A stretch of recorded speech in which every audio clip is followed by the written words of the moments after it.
ಪ್ರಪಂಚ ಬಂದ್ಬಿಟ್ಟೈತ್ರಿ. ಇರಬಾರ್ದ್ರಿ ಅಪ್ಪ. ಅಲ್ರಿ ಮದುವೆ ಅನ್ನೋದು ಒಮ್ಮೆಟ ಒಂದಾಸಲ ಆಗದ್ರಿ. ಆದ್ರ ಈ ಫೋಟೋಗ್ರಾಫರ್ ಇದನ್ನಲ್ರಿ ನಮ್ಮ ಸಾಕ್ಷಿ ಅವ್ರನ್ನ ಹೊತ್ಕೊಂಡು ಹೋಗಲ್ಲ. ಅವ ಎಲ್ಲಿ ಹೊತ್ಕೊಂಡು ಹೋದ್ನು, ಏನ್ ಮಾಡ್ಯಾನು, ಎಲ್ಲಿ ತಗೊಂಡು ಹೋಗ ಹಿಟ್ಟೋನು ಆ ದೇವ್ರು ಒಬ್ಬರಿಗ ಹೆಂಗ ನಗೋ ಬಂತದ ಎಣ್ಣ. ನಮ್ಮ ಅವ್ರ ಇಲ್ಲ ಅಂತ ನನಗ ಪರಿಸ್ಥಿತಿ ನಾ ಅಂತ ಹೇಳಕತ್ತೀನಿ ನೋಡ್ರಿ. ನಮ್ದಿನ ಲಗ್ನ ಆದ್ರ ಆ ಫೋಟೋ ವಿಡಿಯೋ ನಾ ಮಾಡ್ಸಕ್ಕ ಇಲ್ಲಪ್ಪ. ಯಾಕಂದ್ರೆ ನನ್ನ ಹೊತ್ಕೊಂಡು ಹೋದ್ರೆ ನಾ ಏನ್ ಮಾಡ್ಬೇಕಿಲ್ಲ. ನನ್ನ ಹೊತ್ಕೊಂಡ ಒಬ್ಳ ಮಗಳು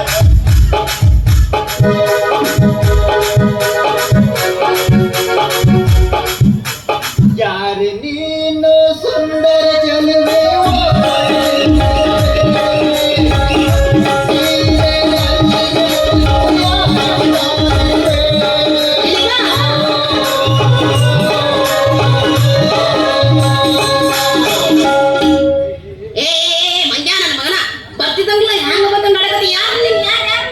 ಯಾರು ಎಂದು ನೀನು ನನ್ನ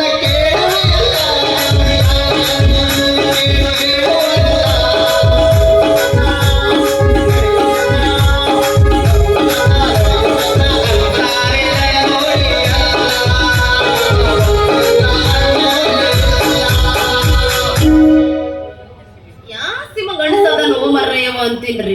ಅಲ್ರಿ ಬರ್ತಿದಂಗ್ಲ ಹಾಡು ಹೇಳಕತ್ತಲ್ಲ ಹೆಂಗ ಬೇಕ್ರಿ. ಯಾರು ನೀನು? ಯುವಕಾರವಾರದ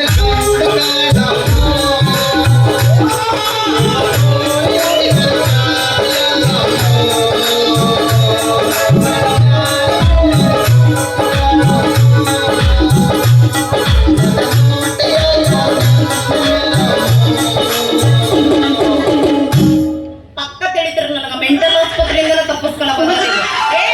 ನೀ ಯಾರ ಯಾಸಿ ಮೇದಿ ಬರ್ತಿದಂಗ ಹಾಡು ಹೇಳ್ಕೊಂತ ನಿಂತ್ಕೊಂತಿ. ಹೆಂಗ ಬೇಕಂಗ ಹಾಡು ಹೇಳ್ತಿ. ನೀ ಕರೆನ ಸಿಂಗರ್ ಇದೀಯೋ ಅಥವಾ ಲೂಸ್ ಗೀಸ್ ಇದೆಯೋ ಅಂತ ಗೊತ್ತಾಗವಲ್ದು. ಮಿಸ್ಸು, ನಾನು ಲೂಸ್ ಅಲ್ಲ ಮಿಸ್ಸು, ನಾನೊಬ್ಬ ದೊಡ್ಡ ಫಿಲ್ಮ್ ಡೈರೆಕ್ಟರ್. ನೀನು ಫಿಲ್ಮ್ ಡೈರೆಕ್ಟರ್ ಅದೀನಿ. ಇನ್ನು ಆಗಿಲ್ಲ. ಫಿಲ್ಮ್ನ್ಯಾಗ ಡೈರೆಕ್ಟರು ನಾನು, ಮತ್ತ ಸಿಂಗರು ನಾನು, ಮತ್ತ ನಾನು. ಇಲ್ಲ ಬಾ, ಇಲ್ಲಿ ಮುಂದೆ ಬಾ, ನೀನು ಮಾರಿ ನೋಡೋಣ. ಈ ಮುಸುಡಿ ಯಾವ ಸಿನಿಮಾ ಡೈರೆಕ್ಟರ್ ಆಗ್ಬೇಕು, ಹೀರೋ ಆಗಬೇಕ ಕನಸು ಕಾಣಕತ್ತೀಯ. ನಿನ್ನ ಮುಸುಡಿ ನೋಡಿದ್ರೆ ಮುಂಜಾನೆ ನಮಗ ಏನೋ ಬರಂಗಿಲ್ಲ. ಇಂಥವ್ ನಿನಗೆ ಹೀರೋ ಚಾನ್ಸ್ ಯಾರು ಕೊಟ್ರ ನಿನಗ? ಮಿಸ್ಸು, ಒಂದು ಕಾಲ ಇತ್ತು, ಡಾಕ್ಟರ್ ರಾಜ್ಕುಮಾರ್, ವಿಷ್ಣುವರ್ಧನ್, ಅನಂತ ಶಂಕರ್ ನಾಗರಂತ ಒಳ್ಳೆ ಪರ್ಸನಾಲಿಟಿ ಇರೋರೇ ಹೀರೋ ಆಗ್ತಿದ್ರು. ಆದ್ರೆ ಈಗ ಕಾಲ ಬದಲಾಗೈತೆ.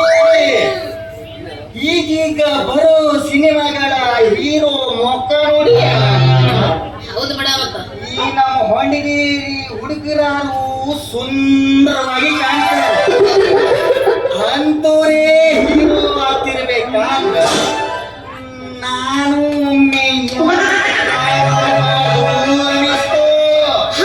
ನಿನಗ ಹೀರೋ ಚಾನ್ಸ್ ಸಿಕ್ಕೈತಂದಂಗಾತ. ಸಿಕ್ಕೈತಿ. ಒಬ್ಬ ದೊಡ್ಡ ಪ್ರೊಡ್ಯೂಸರು ನನ್ನನ್ನ ಹಾಕೊಂಡು ಪಿಕ್ಚರ್ ಮಾಡ್ತೀನಂತ ಅಂದ್ರ ನಿನ್ನ ಹಾಕೊಂಡು ಸಿನಿಮಾ ಮಾಡ್ತೀನಿ ಅಂತ ಪ್ರಾಮಿಸ್ ಮಾಡ್ಯಾರ. ಹಾಗಾದ್ರೆ ಹೀರೋಯಿನ್ ನಾನು ಅಲ್ಲ, ಆಕಿನ ಇನ್ನು ಸಿಗುವಲ್ದು. ಆಕಿ ಸಲುವಾಗಿ ಹುಡುಕಾಟ ನಡೆದೈತಿ. ಅಲ್ಲಿ ಇಲ್ಲಿ ಎದು ಕೊಡ್ತಿರ್ರಿ. ಆಕಿ ಇಲ್ಲ